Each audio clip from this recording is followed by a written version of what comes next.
नमस्कार। मैं हूँ डॉक्टर ओम बाबू और आप देख रहे हैं मेरा चैनल डॉक्टर फिजियोथेरेपी वाला। और आज मैं बात करने जा रहा हूँ स्ट्रोक के बारे में। तो चलिए हम जानते हैं सिंपल में स्ट्रोक किसे कहेंगे। तो स्ट्रोक में क्या होता है, मतलब आपकी जो ब्रेन है उसमें क्या होता है, ब्लड फ्लो में बाधा आने को स्ट्रोक बोलता है। अब ब्लड फ्लो में बाधा कैसे आएगी? या तो जो ब्लड सर्कुलेशन है ब्रेन का, वो क्या हो जाएगा, बहुत ही कम हो जाएगा। उसमें जो ऑक्सीजन सप्लाई वगैरह है बहुत ही कम मीट होगा, उसकी वजह से क्या होगा, उसका सेल्स डैमेज होना स्टार्ट हो जाएगा। नहीं तो या तो क्या होगा, ब्रेन का जो आर्टरीज है, जो ब्लड सप्लाई करता है ब्रेन को, वो क्या होता है, फट जाता है। ये दोनों कंडीशंस की वजह से बाधा आता है, किसमें, ब्रेन की ब्लड फ्लो में। एक में क्या होगा, खून आएगा ही नहीं अच्छे से, जिसकी वजह से क्या होगा, ऑक्सीजन सप्लाई जितना ब्रेन को मिलना चाहिए और ग्लूकोज वो नहीं मिल पाता है। दूसरा कंडीशन में क्या होता है, मतलब इतना ज्यादा खून आ जाता है कि आपका जो आर्टरीज वगैरह है ब्रेन का वही फट जाता है। तो ये था स्ट्रोक किसे कहेंगे। और अब चलिए जानते हैं स्ट्रोक का कितना प्रकार होता है। तो नॉर्मली दो प्रकार का स्ट्रोक होता है।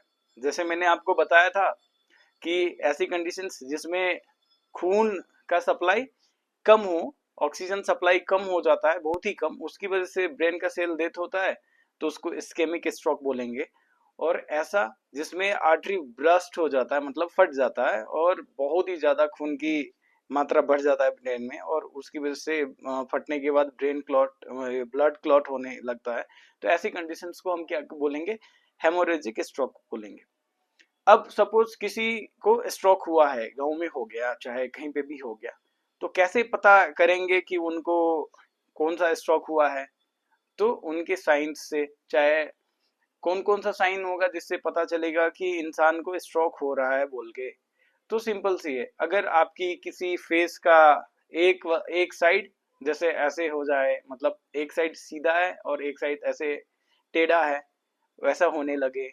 अगर किसी को ये जो किसी हाथ है लेफ्ट साइड का चाहे राइट साइड का, हाथ उठाने में दिक्कत आने लगे और बहुत ही मसल्स अपर लिम का, ये जो हाथ का मसल्स है बहुत ही ज्यादा वीक लगने लगे, तो हो सकता है उनको स्ट्रोक आ रहा है। उनकी वॉइस थोड़ा लड़खड़ाने लगे, तो आपको समझ जाना चाहिए कि इनको स्ट्रोक आ रहा है।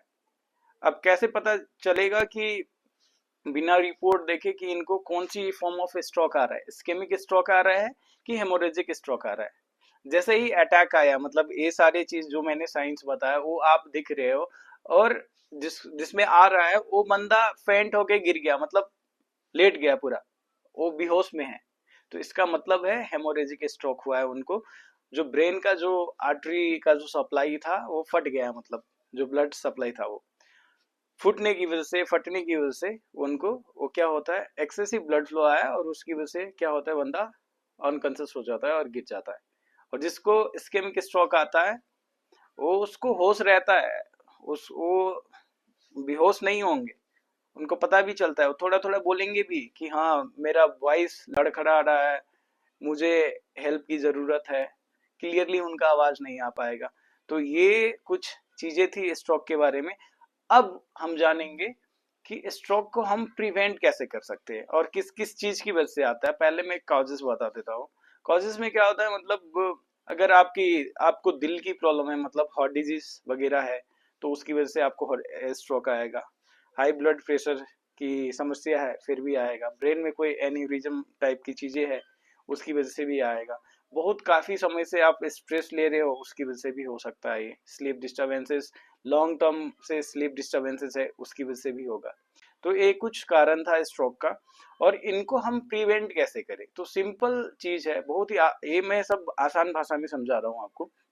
जिसको हम पैरालिसिस बोलते हैं स्ट्रोक, तो उसको हम कैसे प्रिवेंट करें। तो प्रिवेंशन के लिए क्या है, मतलब सिंपल सी चीज है। आपको क्या करना पड़ेगा, स्ट्रेस बहुत ही कम रखनी है लाइफ में, ठीक है, सोना अच्छे से है, ठीक है, एक्सरसाइजेस करनी है।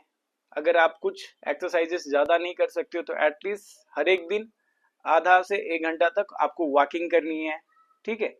हरी भरी चीज जहाँ पे सपोज प्लांटेशन वगैरह है, फील्ड वगैरह है, पार्क वगैरह है, वहां पे ज्यादा घूमना है। उससे क्या होता है, हरी भरी चीज से क्या होता है, दिमाग शांत होता है, ठीक है, वो करनी है। वाटर, पानी अच्छे से पीना है, ठीक है, खाना अच्छे से खाना है, ज़्यादा तली भुली चीज़ वगैरह नहीं खाना है, फास्ट फूड वगैरह ज़्यादा नहीं खाना है, घर से बाहर ज़्यादा मत खाइए।